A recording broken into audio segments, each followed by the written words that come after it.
A paz do nosso Senhor Jesus Cristo, eu sou Veridiana Costa e estamos aqui hoje para mais um dia de leitura. Senhor Deus e Pai, glorificado e exaltado és o teu santo nome. Muito obrigada, Pai, por mais um dia de vida. Agradeço por sua bênção e por sua proteção. Muito obrigada, Senhor, pelos teus livramentos, Pai. Nos abençoe nesta leitura, que cada palavra sua, Senhor, seja ensinamento em nossas mentes e em nossos corações, nos inspire e nos direcione sempre a Ti, em nome de Jesus. Lembrando que estamos no livro de Daniel, né? É um livro muito interessante. Aliás, a Bíblia inteira é interessante, né? Mas alguns livros nos chamam mais a atenção, né? E Daniel é um deles, pois Daniel tem muitas revelações, né? Para os estudiosos, tem muito assunto ali para estudar. E para nós que estamos engateando ainda no Evangelho, né, que não temos entendimento, tanto entendimento assim, é um livro muito bonito porque fala da fé, né, da força da fé, porque Daniel sempre ali ao lado do Senhor, sempre seguindo os caminhos do Senhor, sempre fiel ao Senhor, e com isso também o Senhor sempre fiel a ele, né? Quando ele chega em Babilônia como cativo, ele é um dos escolhidos para viver ali no reino de Babilônia, né, próximo ao rei.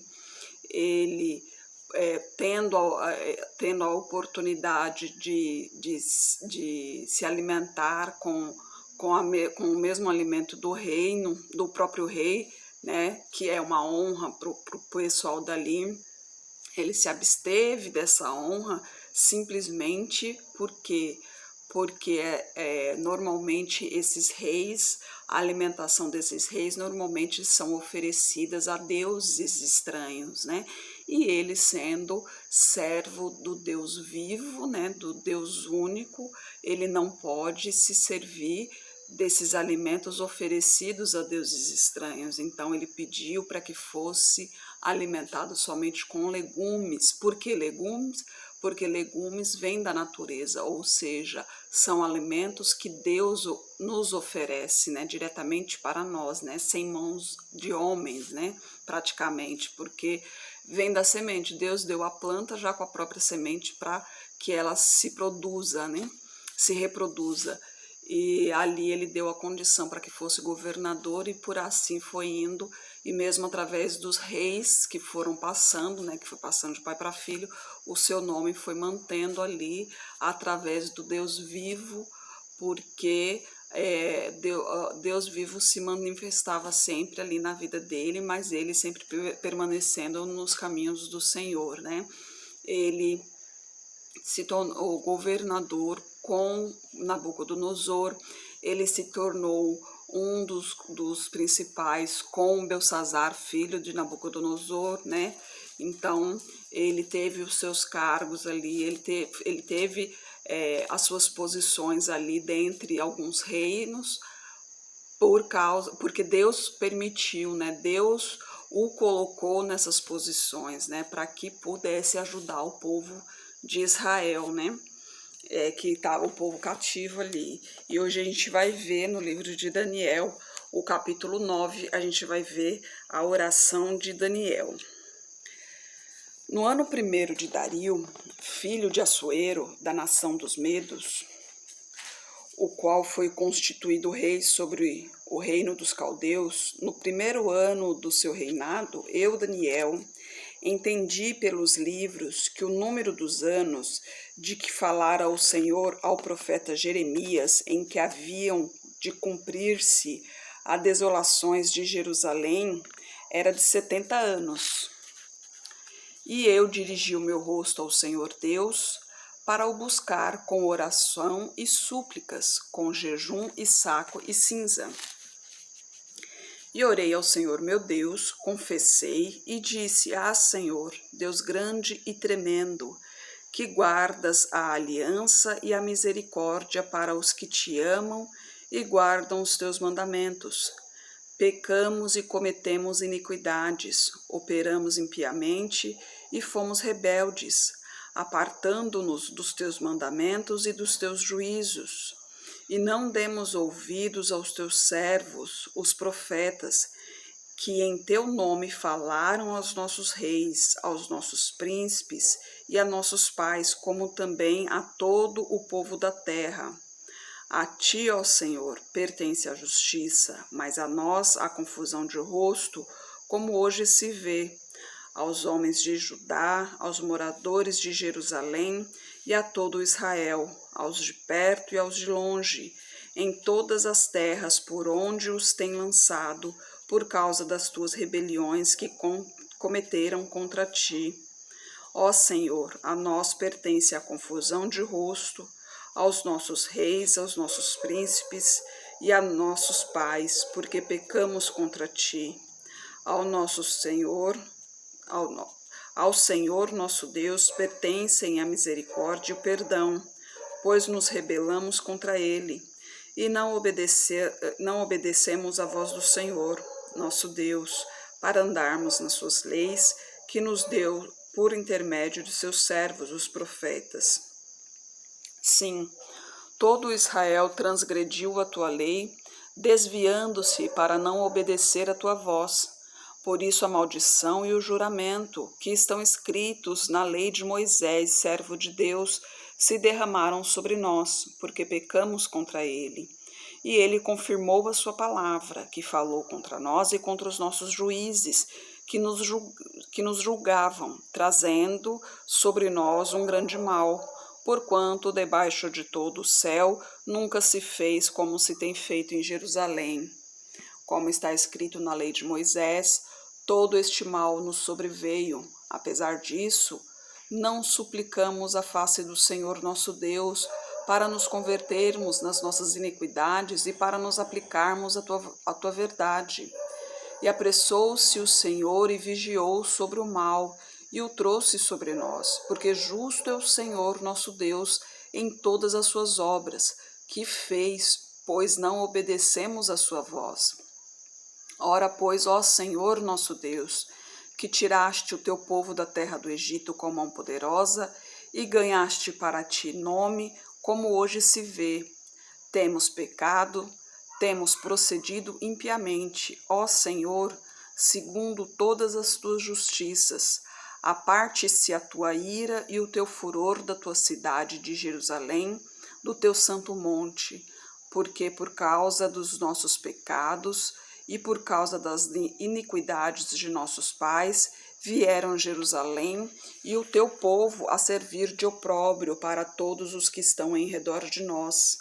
Agora, pois, ó Deus nosso, ouve a oração do teu servo e as suas súplicas, e sobre o teu santuário assolado faze resplandecer o teu rosto, por amor do Senhor. Inclina, ó Deus meu, os teus ouvidos e ouve. Abre os teus olhos e olha para a nossa desolação e para a cidade que é chamada pelo teu nome, porque não lançamos as nossas súplicas perante a tua face, fiados em nossas justiças, mas em tuas muitas misericórdias. Ó Senhor, ouve. Ó Senhor, perdoa. Ó Senhor, atende-nos e age sem tardar, por amor de ti mesmo, ó Deus meu, porque a tua cidade e o teu povo são chamados pelo teu nome.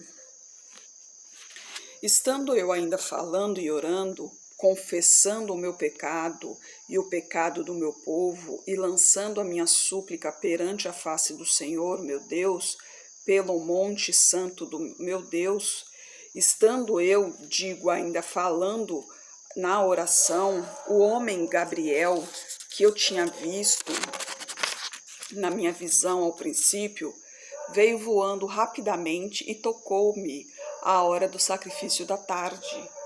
Ele me instruiu, falou comigo e disse: Daniel, agora sai para fazer-te entender o sentido. No princípio das tuas súplicas saiu a palavra e eu vim para tu declarar, porque és muito amado. Considera, pois, a palavra e entende a visão. 70 semanas estão determinadas sobre o teu povo e sobre a tua santa cidade para cessar a transgressão, para dar fim aos pecados, para expiar a iniquidade, trazer a justiça eterna, selar a visão e a profecia e para ungir o Santíssimo.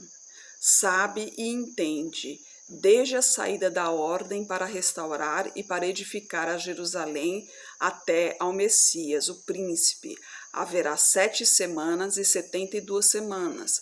As ruas e o muro se reedificarão, mas em tempos angustiosos, e depois das 72 semanas será desarraigado o Messias, mas não para si mesmo.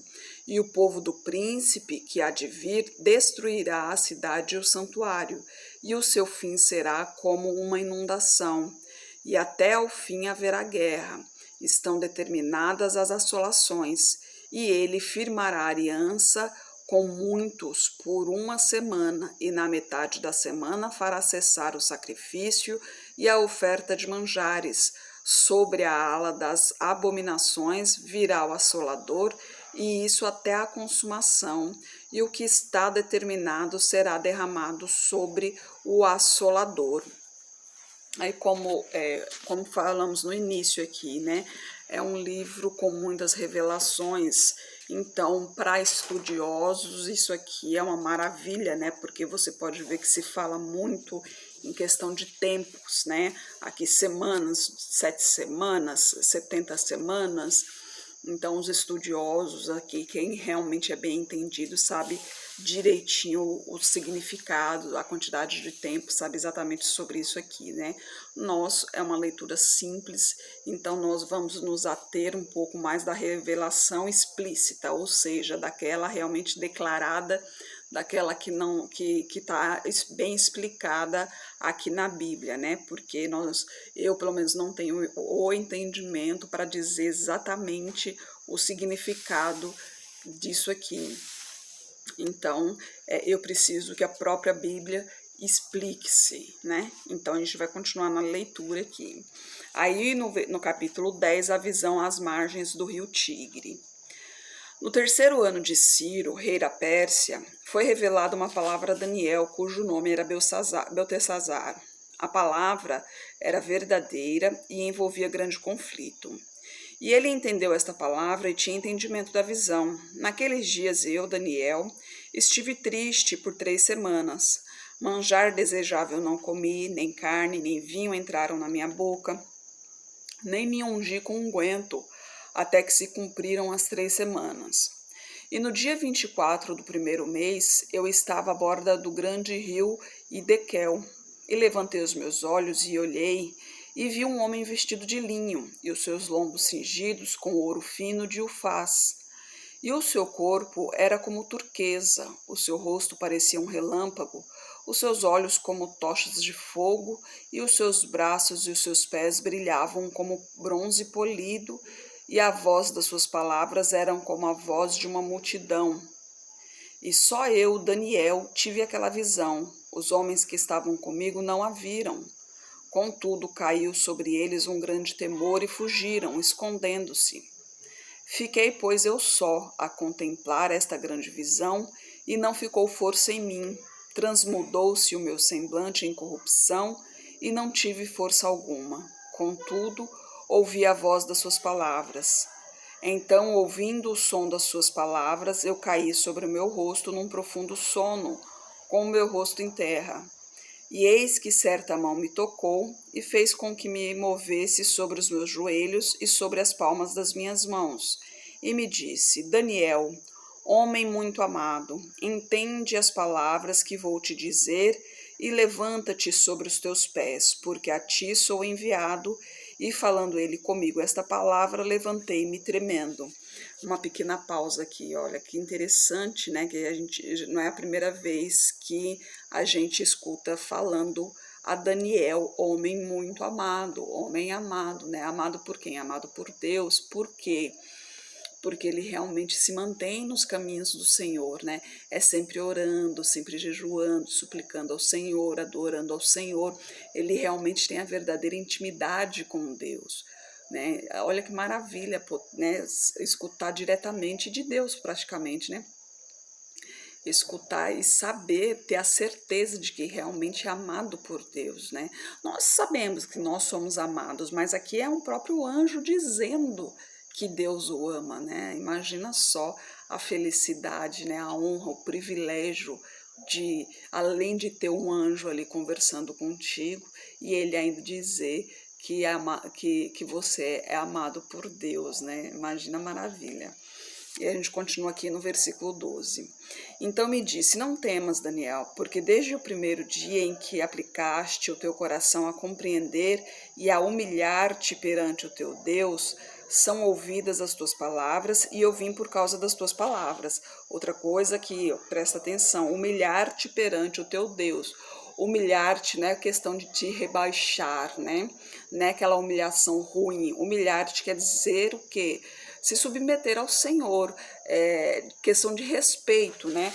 Humilhar-te é questão de respeito. Você não se submete ao seu pai, à sua mãe, ao seu patrão, a um senhor de idade, né? A uma senhora de idade. Então, a questão é o respeito, né? Essa humilhação que se refere aqui. Muita gente fala que, nossa, mas é uma submissão muito grande, né? Vocês se submetem a um Deus que vocês nem conhecem, que não sei o quê. Não, você realmente tem que se submeter mesmo, porque Deus é o maior, ele é o sobrenatural, ele é o criador de tudo, de todos, né? E sim, nós estamos abaixo dele, muito abaixo dele, né? Ele nos criou, então, lógico, estamos abaixo dele, sim. Mas não só abaixo dele, estamos abaixo da lei também. A gente tem que se submeter à lei dos homens também, né?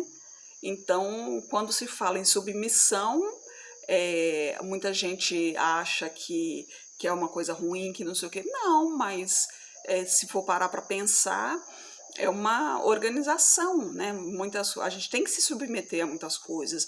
Por exemplo, as leis, né, dos homens, a gente tem que se submeter às leis dos homens, a gente não pode infringir as leis. Se infringir as leis, tem punição para isso.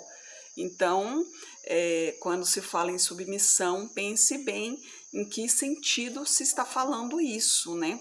E em humilhação também, pense bem em que sentido se está falando isso. A humilhação não é no sentido de prejudicar, não é no sentido de diminuir a pessoa, diminuir no sentido mal da palavra, né? A humilhação aqui é no sentido de humildade, de respeito, né? Que a gente se humilha perante o Senhor, porque nós temos que ser humildes, né? O coração tem que ser humilde. Não podemos ser soberbos. Essa é a questão, né?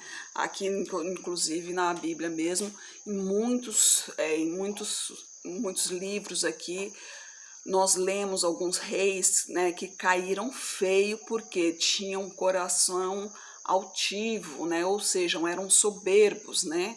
A humildade ali passou longe. Então, Deus nos ensina a sermos humildes. E a gente continua no versículo 13. Porém, o príncipe do reino da Pérsia me resistiu 21 dias, e eis que Miguel, um dos primeiros príncipes, veio para ajudar-me, e eu fiquei ali com os reis da Pérsia. Agora vim para fazer-te entender o que há de acontecer ao teu povo nos derradeiros dias, porque a visão é ainda para muitos dias. E falando ele comigo estas palavras, abaixei o meu rosto para a terra e emudeci. E eis que alguém, semelhante aos filhos dos homens, tocou-me os lábios. Então abri a minha boca e falei, dizendo àquele que estava em pé diante de mim: Senhor meu, por causa da visão sobrevieram-me dores, e não me ficou força alguma. Como, pois, pode o servo do meu Senhor falar com o meu Senhor? Porque quanto a mim, desde agora não resta força em mim, e nem fôlego ficou em mim. E aquele que tinha aparência de um homem tocou-me outra vez e fortaleceu-me. E disse: Não temas, homem muito amado, paz seja contigo. Anima-te, sim, anima-te. E falando ele comigo, fiquei fortalecido e disse: Fala, meu Senhor, porque me confortaste. Olha só, homem muito amado, mais uma vez, né? E ele disse: Sabes por que vim a ti? Agora, pois, tornarei a pelejar contra o príncipe dos persas. Então, saindo eu, eis que virá o príncipe da Grécia, mas eu te declararei o que está escrito no livro da verdade. Nessa luta, ninguém há que me anime contra aqueles, senão Miguel, vosso príncipe, né? O que me chama mais atenção é esse, né? Homem muito amado. Isso nos conforta, né? E aqui é outra coisa interessante, né? Que ele estava fraco, ele não tinha mais força alguma, ele não tinha nem força para falar. E ali o anjo lhe tocou e imediatamente se fortaleceu, né? Com Deus é assim. Amanhã a gente já vai começar a falar sobre os reis, né? Que vai ser o rei do Egito e da Síria. Mas com Deus é assim. Nós somos fracos, sim, nós somos fracos, nós somos falhos, mas Deus é o Todo-Poderoso, né? Deus, Criador dos céus, da terra, de tudo quanto neles há. Deus é poderoso e Ele, sim, Ele nos fortalece, Ele nos vivifica, né? Deus é bom o tempo todo, Deus é bom. E desde o momento em que andamos no caminho do Senhor, em que o colocamos em primeiro lugar, Ele também nos coloca em primeiro lugar em sua vida também, né? Então Ele faz tudo por nós. Primeiro, Ele não precisava fazer nada, afinal de contas Ele já fez muito, né? Já nos deu a vida, já nos deu a oportunidade de viver nesse mundo aqui, já nos dá a oportunidade de salvamento, ou seja, de viver a vida eterna no reino do Senhor. E mesmo assim, Ele aqui continua brigando por nós, Ele continua nos protegendo, nos abençoando, continua nos dirigindo. Ele ainda continua nos impedindo de se afastar dEle, né? Porque para nós é muito fácil se afastar dEle, porque as ilusões do mundo são muito cativantes, né? O demônio ele usa isso para nos assediar. E ele sabe que nos chama a atenção, né? E ele se aproveita disso, então ele quer nos cativar a todo custo. Então o que Deus faz? Ele dá uma cutucada ali, para que a gente não se afaste do Senhor. Ele fica nos lembrando, fala, opa, eu tô aqui, viu? Não se afaste não, que eu tô aqui contigo. Se afastar, você sabe como que vai ser o fim.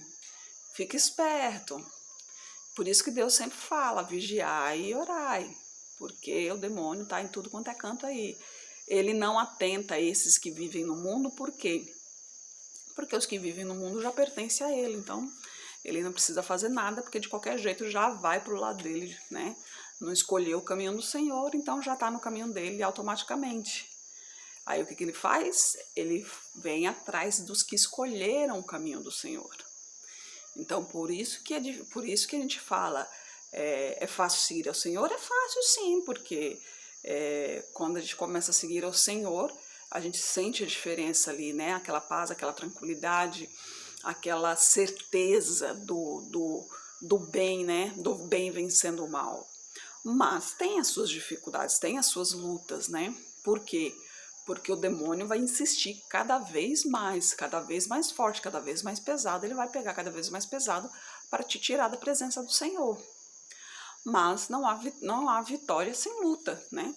Você receber vitória, como dizem, por WA, né? Simplesmente por desistência do inimigo, não tem graça, né? Você tem que lutar para que a vitória realmente seja merecida. E é isso que a gente faz, é isso que a gente continua, né?